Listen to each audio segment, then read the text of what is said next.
was like, hey, I'm not the police. You're going to wish I was the police. I have your mom's address at, read it out.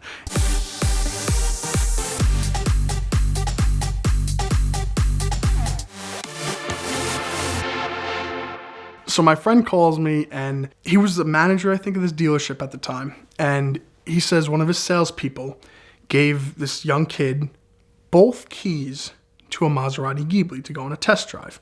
It actually was pure incompetence. The salesperson wasn't involved at all. They just had the keys on one of those metal keyring rope things, and he was too lazy to take it off. He ended up getting a phone call. As soon as the Maserati was stolen, he started calling around to other dealerships to tell them, like, listen, be careful. They're taking the cars on test drives. He got in touch with BMW.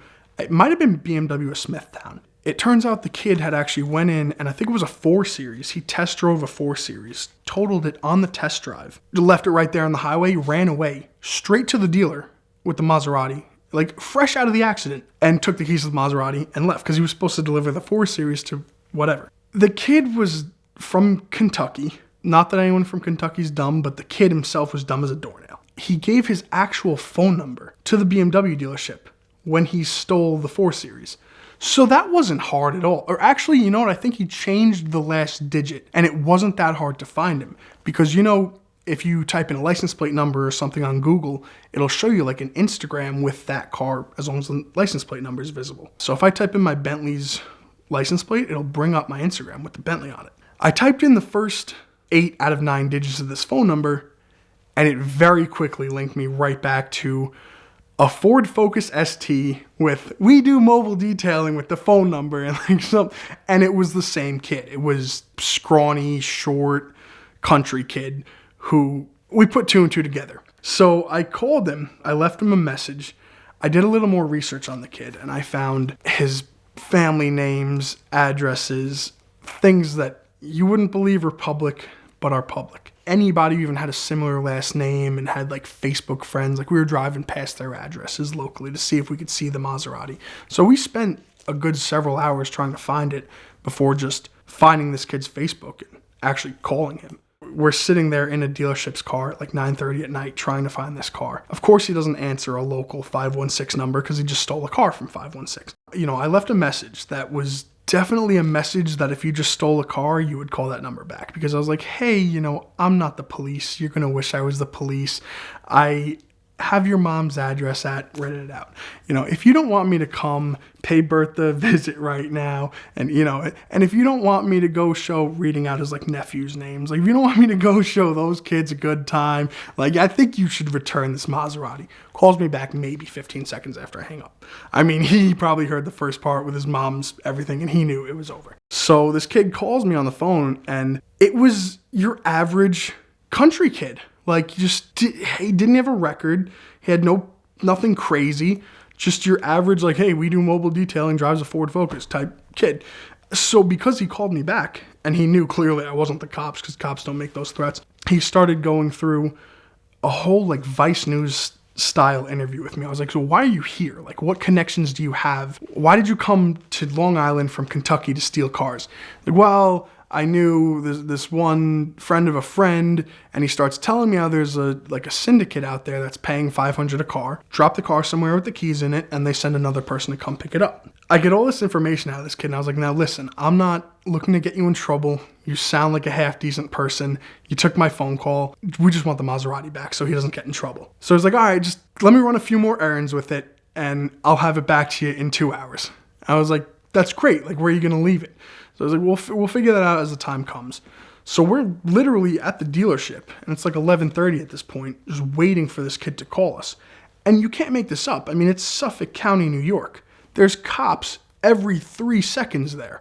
It's midnight in a modified Maserati with no tags whatsoever on it.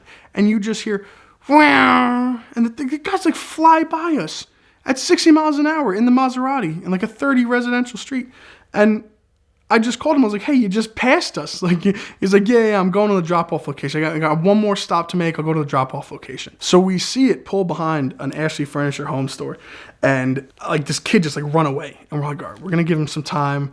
I don't want to just pull up into an alley and get ambushed. So we gave it about 20 minutes.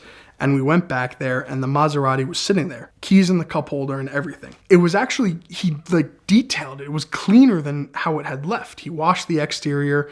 I mean, the inside was clean and it had a full tank of gas in it. I don't know what their plan was with this car, but he gassed it up and cleaned it up and left it behind an Ashley Furniture home store. When we went and picked it up, I had the kid on the phone just to let him know, like, I'm not coming with cops or anything. And he's like, yeah, so I did you guys a solid. I broke the keys apart and I left one on the tire and one locked inside the car. He's like, so this way I can send my boss a photo of the key locked inside the car and get paid. And you guys can just go take the second key and take it out of there. So that's exactly what we did. So giving him 2 keys actually ended up helping because we were able to get the car back without breaking any windows or anything crazy. Just got in it and went. And like a movie, I mean, we pulled up to the owner of the dealership's house and in the Maserati and threw him the keys. And he's like, he looks at my friend, he's like, you just got a promotion.